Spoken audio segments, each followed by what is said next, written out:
Welcome, everyone, and thank you all for having us. You're going to meet several folks who, much like your all's day-to-day job is talking horses and tracks, all we talk is turf, and that's our world. And Dr. Munshaw is going to chime in as he sees fit because he will be a little more involved specifically in the program later on today. But look at our contact information here. All of the turfies on today's presentation would love to hear from you and learn from what you're doing, because just listening to Jamie talk there intrigues me about the climate that he's dealing with there in Louisville, because that's the climate I have even in the mountains of Southwest Virginia, and hearing about Colonial and the grasses they've had there. I'm going to talk to you today about cool season turf grasses from the perspective of how to choose them, what they bring to the table and what they don't. And Gregg knows to chime in when he sees fit. And we're looking at grasses that optimal top growth is in the range of about 60 to 75 degrees Fahrenheit. So for those you still in the world of, or we're the ones not coming into that world, but 16 to 24 Celsius is when these grasses are expressing themselves with the most foliage to be removed. Their root growth is occurring primarily at temperatures of 40 to 60 degrees Fahrenheit, 4 to 16 C. They have little to no winter dormancy, but of course that depends on where your climate is, and it depends on the grasses, because in our world in Virginia, still most Kentucky bluegrasses and even most of our turf type tall fescues, which will be two of the big three that I'll talk today, they do pretty much lose their color if you think of that as being the definition of dormancy. And you see in this picture here from a cemetery that I took over in Virginia Beach many years ago. That is an overseeded Bermuda grass gravesite there in March, which is looking quite nice. And of course, the warm season grass is just starting to think about waking up in this image. So that's kind of what you get from a ryegrass overseeding. And Jamie was talking about how they're going to use that in that Bermuda grass base. These grasses, for all intents and purposes, maintain a pretty continuously active root system. They certainly aren't doing a lot during the coldest times of the year, but essentially they don't slough off their root system as many of our warm season grasses do annually. And of course, there's a great deal of variation in their heat and their drought persistence, depending on where you're located. And there's three of them that we're going to talk quite a bit about today. And there would be other options out there, but I think these three would cover by far the majority of possible uses in trafficked equine surfaces. So it'd be tall fescue, Kentucky bluegrass, and perennial ryegrass getting the majority of the use. And of that group, in terms of traditional winter overseeding and warm season grasses, the majority would be in perennial ryegrass, and Dr. Munshaw is going to give us some more information on that, as well as the potential for using Kentucky bluegrass. And as Jamie said, the world of turf continues to evolve, because things that were done when I heard him talk about K31 at midnight back in the mid 80s makes perfect sense back in the mid 80s, but we definitely wouldn't go that route in this day and age because of improvements in the genetics. So I use this slide for almost any training that I give to any group in terms of getting you to think about what's going on. My rule of thumb is, when I'm talking to people that have no understanding about turf grasses, is it's growing when it needs mowing. And when you're trying to make decisions about management practices, fertility, cultivation, et cetera, things that you should be doing, keep it that simple, because even, of course, drought will impact that and should change your decisions about what you're doing with these grasses. This is how I diagram seasonal growth patterns in the Northern Hemisphere. This is how I look at Virginia. So a transition zone state, which has cold winters and hot summers. And this is what cool season grasses do for us. And depending on where you are in the world in the cool season thing, this calendar would be adjusted. But for us, we're going through the winter in terms of it's not a lot happening, but we get a very early season, unbeknownst to most, surge in root growth, which for us in Virginia happens in February and March. And that's a great thing. And then when the temperatures arrive for summer heat, late spring, early summer, we'll see that push in shoot greening and shoot growth. You start cutting grass and root systems plummet, as well as stored foods. That's what carbohydrates are down here. We'll soon be entering here, now that we're in June in Virginia, we're already seeing reductions in our shoot growth rates because as the temperatures are now consistently in the 80s and upper 60s, these grasses are well outside that window of 60 to 77 degrees Fahrenheit. So they're going to plummet. And now we're trying to keep them alive. We get into the middle of summer into early fall. And then once we change seasons again, here comes the rebound. And notice all three, shoots, roots, and stored food, increase during the late summer to mid fall window. And I call that the primary management window. That's when you do the majority of your fertility, your cultural practices. If you can, you do it during that time of year because there still is shoot growth. There's definitely a rebound in root growth. And there certainly is the opportunity to put more stored food reserves away in your system. So primary there, secondary window, you've got some things you can do in the spring, but you got to be careful because you know what follows spring, and that's going to be the heat. Greg, anything to add based on this, your experiences? No, I agree completely, Mike, that fall is so important. And you think about like aerification, when you're beating up the plants and stressing them out so much, if you're doing that in the spring, you're following it, like you said, by a tough season. And so you've got a stress in the spring with that aerification followed by that stress of the summer. And if the timing's not quite right, or if you get a early summer, hotter than normal summer, you can have some significant stress. And usually stress results in other bad things like disease pressure.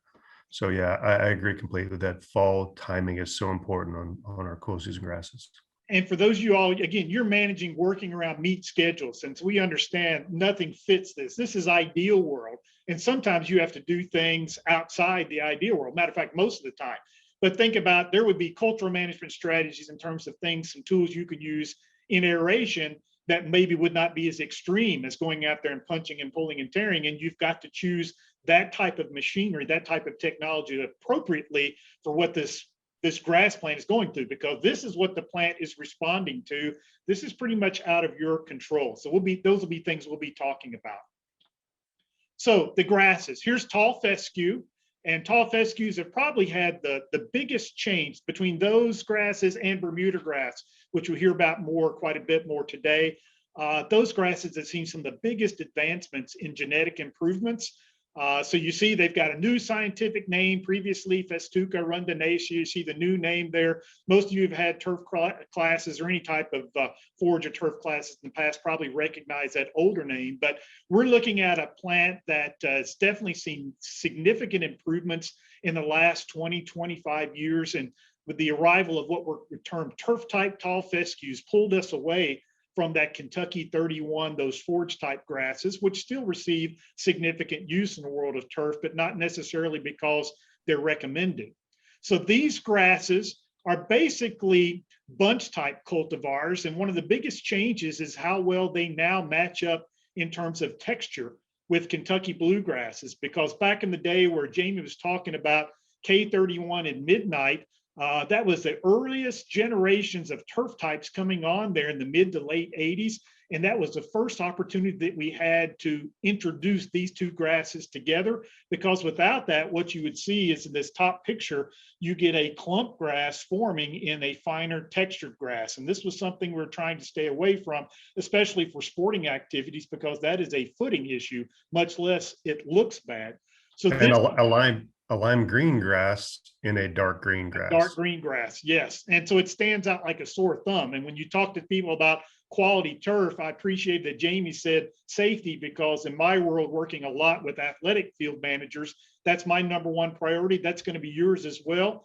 Okay. But the color, the uniformity, a lack thereof, is what people interpret immediately as that's good or bad turf. And fescues definitely jumped out in a dark green bluegrass. But keep in mind, this is essentially a bunch type grass, which means it only develops tillers, daughter plants, stems that are right on top of the previously produced stem. The breeders continually to work for improvements, and we now have creeping rhizomatous below ground stem grasses. Greg, kind of what's going on in that world? Is that somewhere we're getting there? It's still yet to come?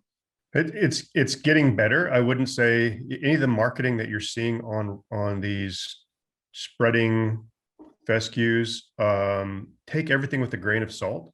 It's coming, it's getting better, but it's not like a Kentucky bluegrass, I'd say anytime soon with really big, vigorous rhizomes. They're coming though. The breeders are definitely working Yeah. on this, and that's part of their selection criteria.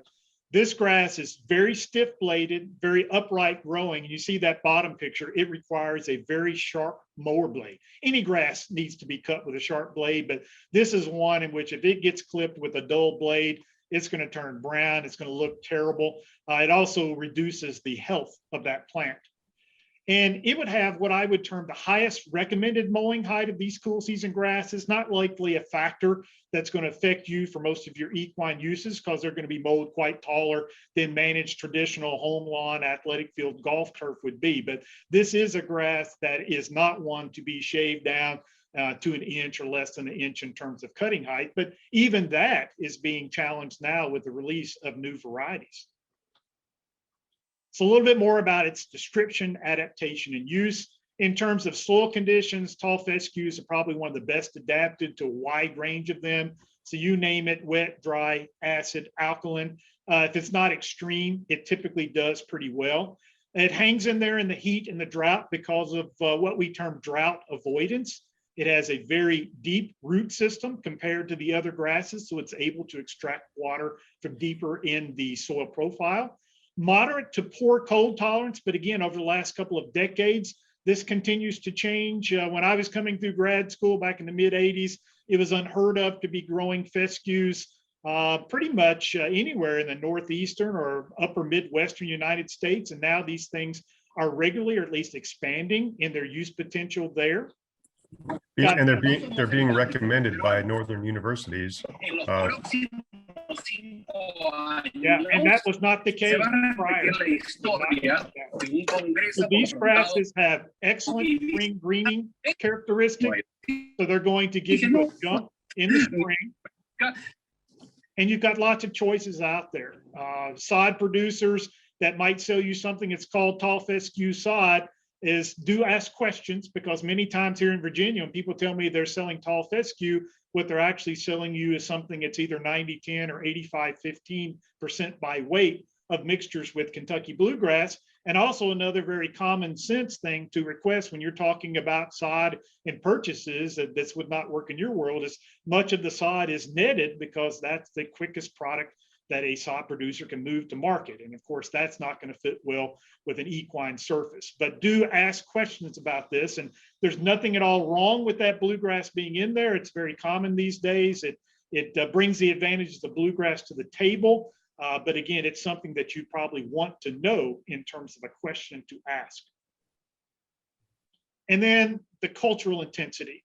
This is not one of the highest intensively managed grass. So I think of it as low to medium maintenance intensity, but still delivering an aesthetically pleasing and quite potentially a good surface for equine surfaces. And it gets somewhere around 1/2 to 1 pound of nitrogen per 1,000 square feet, 24 to 48 kilograms of N per hectare. And notice that I've highlighted active growing month. Okay, again, when grass is growing, it needs mowing. So you would not be using this type of program in the dead of heat, okay, at your site, because it would respond, but it definitely wouldn't respond in a very positive way being on that program for too long. You're going to be producing a lot of shoots strictly at the expense of your root system.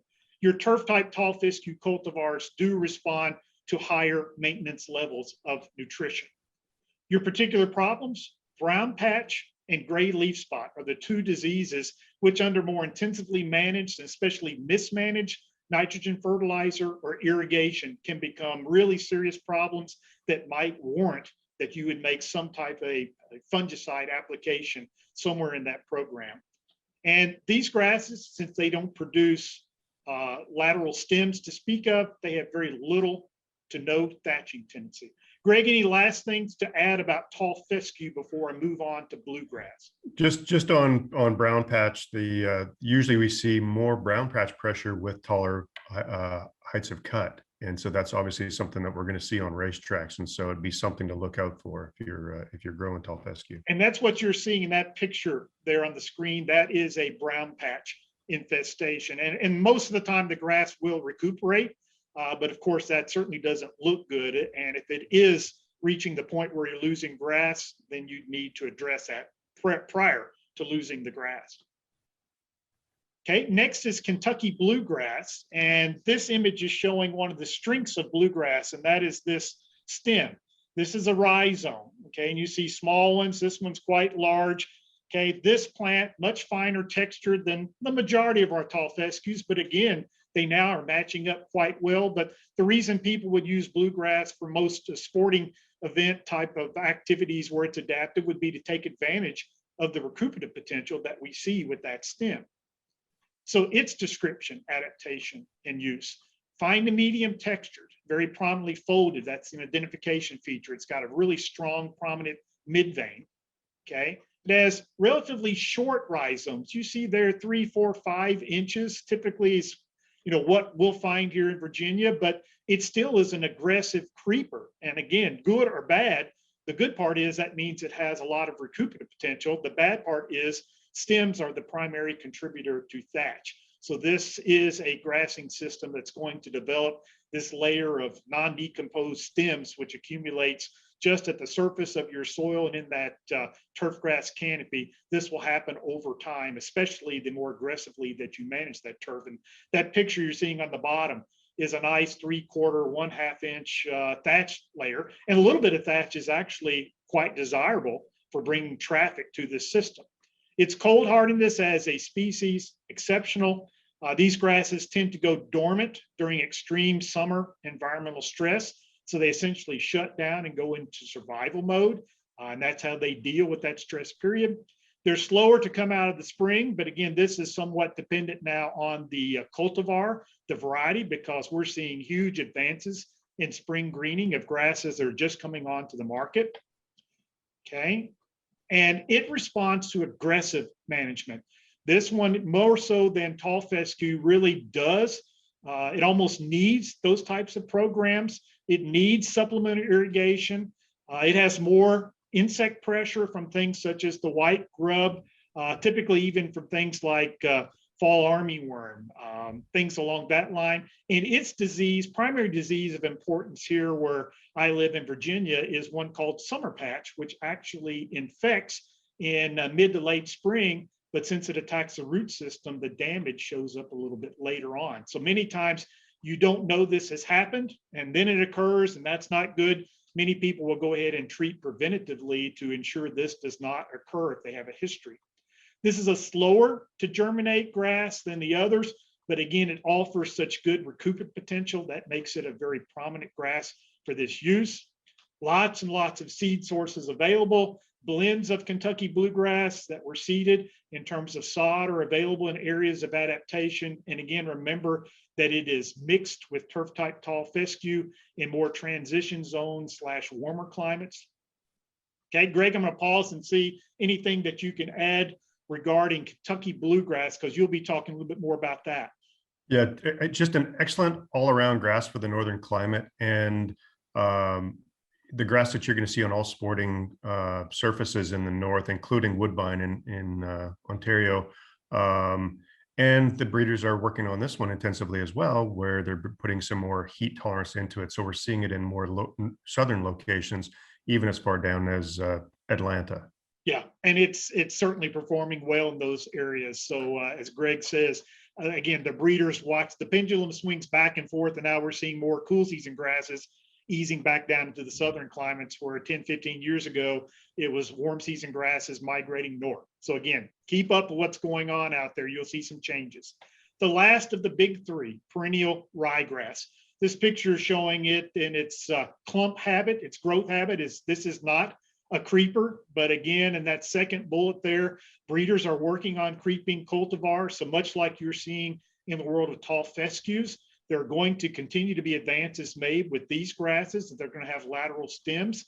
This grass's texture is such that it mixes very well with bluegrasses, and this has been a staple in northern climate athletic fields forever. And the reason for that one is, it'll be coming up here shortly, but the biggest reason that we used to use a lot of this grass is how rapidly it germinates from seed.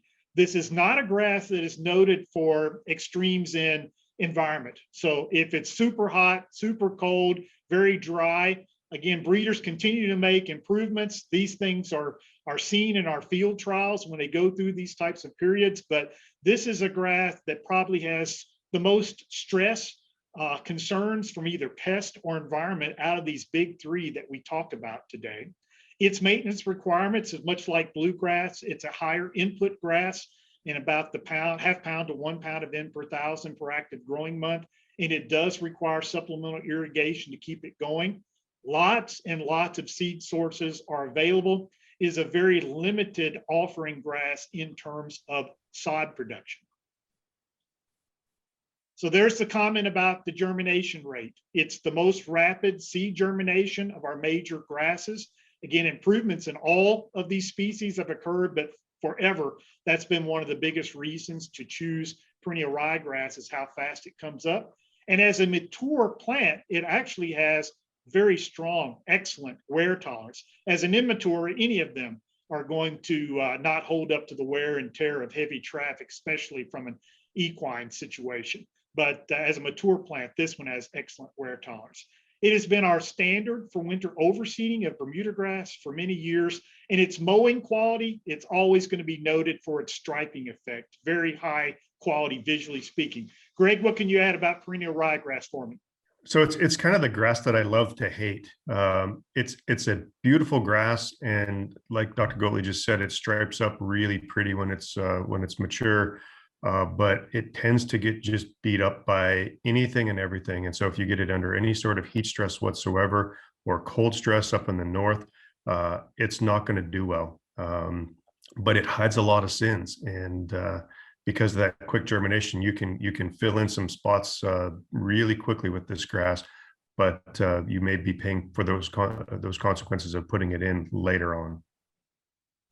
I agree. This is a chart, and we'll have this information available for you, whether we provide it to Mick and Karen. But again, I'll put this PDF up there, but this would be something you can refer to compare these three grasses, because every system is going to have strengths and weaknesses. You're going to learn today, of course, there's no perfect, even if you're in a strictly cool season zone or strictly warm season zone. There's going to probably be a better, but there's not an absolute winner. These are comparisons side by side about pros and cons, and every single one of these grasses has some advantage to it. And this day and age, we're now seeing these combinations of previously, these combinations were really outside of bluegrass, ryegrass weren't encouraged, but these days bluegrass tall fescue as sod is one of the major ones. And for me in my world working with sports field managers, if they don't have a large budget, I'm a tall fescue Kentucky bluegrass cool season sports turf recommendation kind of guy. So every grass, strengths, weaknesses, use tables like this to help you make decisions, because there's not going to be one slam dunk, but there are going to be better choices. So you're thinking about the grass, everything we'll be talking about today, your climate, your season of use, and the intensity of use when that's occurring, then the soil characteristics, which Jamie talked about, and certainly that plays a large role in drainage, how fast does water move through, et cetera. Then real world, what's the maintenance budget and the equipment that you have available for a grass that you choose? Because I get into situations where I'm a huge proponent of Bermuda grass, and if somebody tells me we don't have the equipment or the ability to keep Bermuda grass mowed satisfactorily when it's growing, then I'm like, that might be the worst grass you could possibly choose for that situation. You think about all those things, write these down, pros, cons, et cetera. Then you start refining your selection for what you think is, first of all, the best species. Then from that, put together, what are the best blends, the same species mixed together, or the best mixtures, different species mixed together, and review research data from sources like USDA's National Turf Evaluation Program, individual universities, other institutes doing traffic tolerance trials out there, because this type of information is available. Keep in mind that improvements in plant genetics are always being made. I told you that pendulum swings back and forth, cool season and warm season. And we're going to have more specifics on management strategies for cool season grasses a little bit later on in Mike Bookholder's separate presentation. Greg, what else would you like to say to clean this part up for me? Okay, I need to make a comment, and then I have a question. And so the comment is, because of the pandemic, everybody was at home last year. everybody was working on their lawns. There is a global grass seed shortage. And so if you need grass seed for this fall, you need to talk to your seed supplier now to get it secured, or else you're going to be out of luck come this fall. It's that tight. The second thing is, Mike, you didn't mention fine fescue. What are your thoughts on fine fescue on racing surfaces? Well, for right now, I couldn't find anything, Greg, in the literature to say. I'll never say never to what could be used, but in terms of finding situations where I could point to in which fine fescues, and there's a host of this group of different grasses that we classify as fine fescues. In general, I don't think it has the wear tolerance that we're looking for. Even as a mature grass, when I talk about it as a turf, even for homeowners, I'm like, beware if you have kids or pets, because fescues, fine fescues, just don't hold up to that type of traffic. I do see it used a little in golf turf in the UP of Michigan, et cetera. But again, different type of use. I guess I would say I'm leery of that because I can't find information. I can't find enough to make me say, oh, I think that's one of the group that I should have included, Greg. That's why I basically bypassed it. But I'm sure, because it's happened many times before, I'm sure I can be and will be proven wrong. But right now, I'm leery of it. Your thought? Yeah. No, I agree. I haven't seen it stand up to traffic well enough to add something to an equine surface. So our last slide, I'm going to share or return the sharing back to my colleagues, but there's our contact information. Please let Dr. Munshaw or myself know, and we'll have a chance to take your questions a little bit later on today's program. This is Karen, and this is her land. She's been here a long time, along with Mojo. The first fence post went up here. Now there's 5,000 of them. After the storm, she started the cleanup here. And when she needs some peace and quiet, she always finds it right here. This is more than just land, it's home. Karen runs with us on a John Deere 3E Series tractor, because who says a day's work has to take all day? Nothing runs like a Deere. Search John Deere 3E Series for more.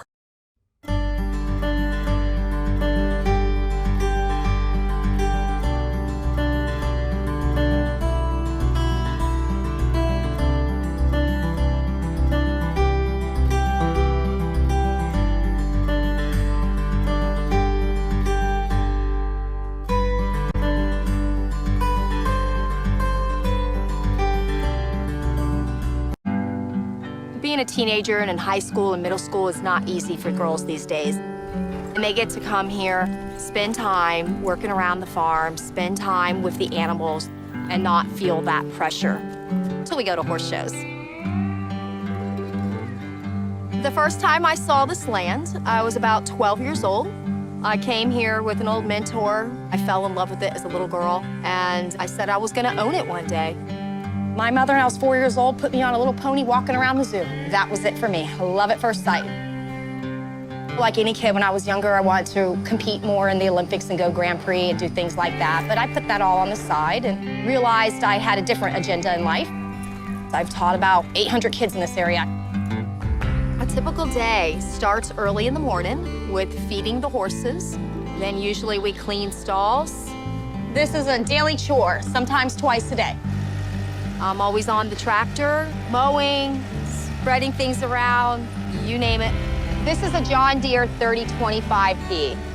I love my tractor. I couldn't live without it. I like to just relax and be left alone. I call it my husband. He's very reliable, and it doesn't argue. It's so easy to use. My 68-year-old mother has never driven anything like this before, and she was scared to death of it. And once she did, she loves it. She drives it all the time for me and helps me out around the farm. Being here in Florida, we deal with a lot of hurricanes, so it can be very stressful when we're in the path of one. That John Deere helps me so much. We go around picking up debris, moving, pushing things with the bucket. I always have an average of 50 students, so whenever there's a disaster that comes around, they're always here and they're ready to work. I call all my girls my kids. They're like part of my family, and they get scholarships for riding, and so we try to keep our sport here a little bit serious but fun. We go to the horse shows. It's great for them. Good, very nice. Teaches them a lot of sportsmanship, how to be more in charge and have more self-confidence. A little stronger on that. There. The parents tell me all the time, you are such a huge influence in our child's life.